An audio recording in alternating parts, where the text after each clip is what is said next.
Hello developers. आज हम करने वाले हैं कंपैरिजन पॉपुलर सीएसएस फ्रेमवर्क के बारे में। Tailwind CSS versus bootstrap. 2025 आ चुका है। दोनों फ्रेमवर्क ने काफ़ी इम्प्रूव किया है, लेकिन आपको कौन सा यूज़ करना चाहिए, इस वीडियो में फुल कंपैरिजन मिलेगा, स्पीड, डिज़ाइन, कंट्रोल, फ्रेमवर्क और रियल वर्ल्ड यूज़ केस के साथ। लाइक करो, सब्सक्राइब करो और चलो शुरू करते हैं। So what are Tailwind CSS and Bootstrap. So ये सबसे पहले देख लेते हैं, बेसिक समझ लेते हैं कि बूटस्ट्रैप एक कंपोनेंट बेस्ड सीएसएस फ्रेमवर्क है जो कि हमें देता है, जो कि ट्विटर ने बनाया है था। इसमें आपको पहले से रेडीमेड कंपोनेंट मिलता है, जैसे बटन्स हो गया, फॉर्म्स हो गया, नेव बार, मॉडल्स हो गया, कार्ड्स, ग्रिड्स। बस कॉपी करो और काम हो जाता है। टेलविंड सीएसएस एक यूटिलिटी फर्स्ट क्लास फ्रेमवर्क है। यहाँ आपको छोटी छोटी यूटिलिटी क्लासेस मिलती है, जैसे background blue 500, text white, PY2, PX4, rounded. तो आप इसे जैसे भी मिक्स करना चाहते हो वैसे मिक्स कर सकते हो और बिना सीसेस की लिख सकते हो। सो इसमें सिंपल भाषा में बोल सकते हैं कि बूटस्ट्रैप रेडीमेड डिज़ाइन हमें देता है, और जो टेलविंड सीरीज है वो आपका कस्टम डिज़ाइन फुल कंट्रोल देता है। फिर आ जाता है डेवलपर एक्सपीरियंस के ऊपर। तो बूटस्ट्रैप बिगनर के लिए परफेक्ट है, जल्दी से एक यूआई रेडी हो जाता है। और टेलविंड सीरीज थोड़ा टाइम लेता है शुरू में, लेकिन एक बार आपने सिंटेक्स पकड़ लिया तो स्पीड लाइटनिंग फास्ट हो जाती है। तो जैसे यहाँ पे कोड कंपेरिजन एक बार देख लेते हैं कि हमको एक समझ लो एक बटन बनाना है, तो हम उसको बूटस्ट्रैप में कैसे बनाएंगे। तो यहाँ पर आप देख सकते हैं कि हमने बटन टैग के अंदर बटन बटन प्राइमरी लिखा हुआ है। तो हमें बस ये लिखना है बटन बटन प्राइमरी। तो ये हमें एक रेडीमेड यूआई दे देगा बटन का, जो कि एक बूटस्ट्रैप ने बना के रखा होगा, एक कंपोनेंट बटन का। यहाँ टेलविंड में हम देख लेते हैं कि टेलविंड में हमें बटन टैग के अंदर हम जैसे भी हमें कस्टमाइज़ करना है वैसे हम कस्टमाइज़ कर सकते हैं। जैसे यहाँ पे कौन सा बैकग्राउंड रखना है बटन का, टेक्स्ट का कलर क्या रहना चाहिए, कितने पिक्सल होना चाहिए, राउंडेड होना चाहिए, नहीं होना चाहिए, होवर में क्या होना चाहिए, ये सब चीज़ें हम यहाँ पे लिख सकते हैं। सो ये एक टेलविंड की खासियत है कि हम यहाँ पे जैसे चाहे वैसे हम डिज़ाइन कर सकते हैं। और बूटस्ट्रैप में ये है कि हम एक जो रेडीमेड कंपोनेंट दिया है हम वही बना सकते हैं, उससे अलावा कुछ और नहीं बना सकते। और Tailwind has amazing VS code intelligence support. तो ये VS कोड के साथ अच्छा सपोर्ट है इसका। अब आया तो डिज़ाइन फ्लेक्सिबिलिटी के ऊपर। तो इसमें हम देखते हैं कि बूटस्ट्रैप का डिज़ाइन काफ़ी रिकॉग्नाइजेबल होता है। हर साइट एक जैसी लगती है ताकि आप कस्टम सीएसएस ऐड ना करो। ये ऐसा है कि बूटस्ट्रैप का एक रेडीमेड ही मिलता है, तो जो यूआई है वो कंपेरेटिवली सेम होता है हर साइट में, क्योंकि एक ही कंपोनेंट सब जगह यूज़ होता है बूटस्ट्रैप में, इसीलिए। पर लेकिन टेलविंड में क्या होता है, आपको 100% खुद का यूआई बना सकते हो बिना एक्स्ट्रा सीएसएस फाइल के। आपके पास फुल कंपैरिजन होता है, फुल आपके पास इसमें डिज़ाइन आप कर सकते हो, एडिट्स। सो अब देख लेते हैं परफॉर्मेंस एंड बंडल साइज़ पे। So performance wise Tailwind boss है, क्योंकि टेलविंड का जस्ट इन टाइम इंजन और पर्ज सीएसएस सिर्फ वही सीएसएस जनरेट करता है जो आपने यूज़ किया है।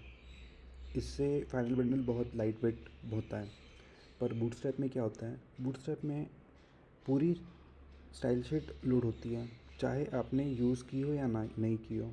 सो इसमें क्या होता है कि टेलविंड फास्ट लोड करता है, पर बूटस्ट्रैप थोड़ा सा हैवी हो जाता है, थोड़ा लोड हैवी होता है इसका, स्पेशली मोबाइल पे। अब आ जाते हैं कंपोनेंट इकोसिस्टम पे। तो ये पार्ट में बूटस्ट्रैप काफ़ी स्ट्रॉन्ग है, क्योंकि उसमें आपको सारे कंपोनेंट रेडी मिल जाते हैं, buttons, alert, models, tool tips, सब कुछ। और टेलविंड में आपको बेस यूटिलिटी मिलती है, लेकिन आप थर्ड पार्टी लाइब्रेरीज़ यूज़ कर सकते हो, जैसे डेज़ी यूआई, फ्लोबिट या हेडलेस यूआई। पर so Bootstrap pre built UI with style देता है, और टेलविंड में कंपोनेंट अवेलेबल होते हैं, लेकिन आपको खुद डिज़ाइन करना होगा। सो यूज़ केस डिस्कस कर लेते हैं। तो इसमें जैसे आप देख सकते हैं कस्टम यूआई डिज़ाइन, तो ये कस्टम यूआई डिज़ाइन टेलविंड में मिल जाता है, बूटस्ट्रैप पे नहीं मिलेगा। प्रोटोटाइपिंग स्पीड में आपको स्पीड में बूटस्ट्रैप आपका बहुत अच्छा है, क्योंकि आपको यहाँ पे एक कंपोनेंट मिल जाता है जिसमें आपको उसी कंपोनेंट का नाम लिखना है, जैसे बीट बटन प्राइमरी। पर आपको टेलविंड में थोड़ा टाइम लगेगा, क्योंकि आपको टेलविंड में पूरा स्पेसिफाई करना पड़ता है कि कौन सी बटन किस टाइप की चाहिए, किस टाइप का टेक्स्ट चाहिए, किस टाइप का आपको राउंडेड बटन चाहिए, कैसी चाहिए, पिक्सल कितने चाहिए, कितना पैडिंग चाहिए, कितनी मार्जिन चाहिए। तो ये सब आपको लिखना पड़ेगा, तो टाइम लगता है। लर्निंग के हिसाब से आपको बूटस्ट्रैप इजी पड़ेगा, कि बूटस्ट्रैप थोड़ा सिंपल और उसमें कम कंपोनेंट्स का आप कर सकते हो। पर टेलविंड में आपको हर एक सी एस एस आपको देखना पड़ता है, सी एस एस की यूटिलिटी सीखना पड़ेगा, याद करना पड़ेगा। कंट्रोल ओवर स्टाइल में तो टेलविंड जीत जाता है, क्योंकि टेलविंड में आप हर टाइप की स्टाइल बना सकते हो, पर बूटस्ट्रैप में लिमिटेड ही स्टाइल होती है। कंपोनेंट अवेलेबिलिटी, तो ये इसमें अभी तो टेलविंड ग्रोइंग है, पर इसमें बिल्ट इन मिलती है कंपोनेंट अवेलेबिलिटी। डिज़ाइन कंसिस्टेंसी तो विद इसमें कॉन्फ़िग के साथ आती है, डिज़ाइन कॉन्फ़िग, और इसमें आउट ऑफ द बॉक्स होती है।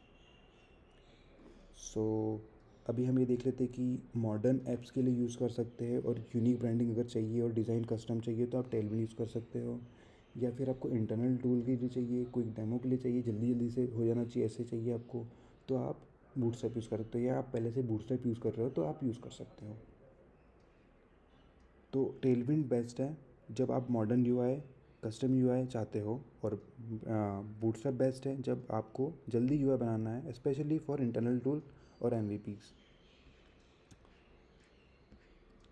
ट्रेंड एंड कम्युनिटी सपोर्ट में देख लेते हैं कि 2025 में टेलविंड का क्रेज़ फुल ऑन है। आज के टाइम में टेलविंड नेस्ट.जेएस, लारावेल और नक्स 3 जैसे फ्रेमवर्क में के साथ डिफ़ॉल्ट यूज़ हो सकता है, लाइक डिफ़ॉल्ट ही वो आता है। बूटस्ट्रैप अभी भी यूज़ होता है, लेकिन इनोवेशन थोड़ा स्लो हो गया है। और टेलविंड का community support, plugin, UI kits सब कुछ बूमिंग है। सो हम फाइनल कंक्लूजन पर जाते हैं। तो अगर आपको टेलविंड यूज़ करना है तो कब यूज़ करना है? तो अगर आपको कस्टम डिज़ाइन फुल कंट्रोल चाहिए, या फिर आपको प्रायोरिटी है मॉडर्न परफॉर्मेंस में, तो आप टेलविंड यूज़ करो।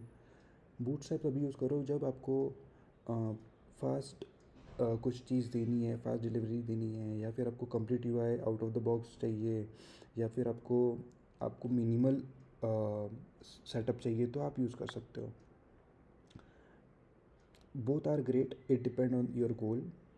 Choose the one that fit your project, your team and your deadlines. Okay, so ये था आज का हमारा डिस्कशन। तो आप बताओ आपको 2025 में कौन सा फ्रेमवर्क यूज़ कर रहे हो, या टेलविंड या बूटस्ट्रैप। कमेंट में प्लीज़ लिखना। वीडियो पसंद आया तो लाइक करो, सब्सक्राइब करो, और अगली वीडियो में मिलते हैं। Thank you, happy coding.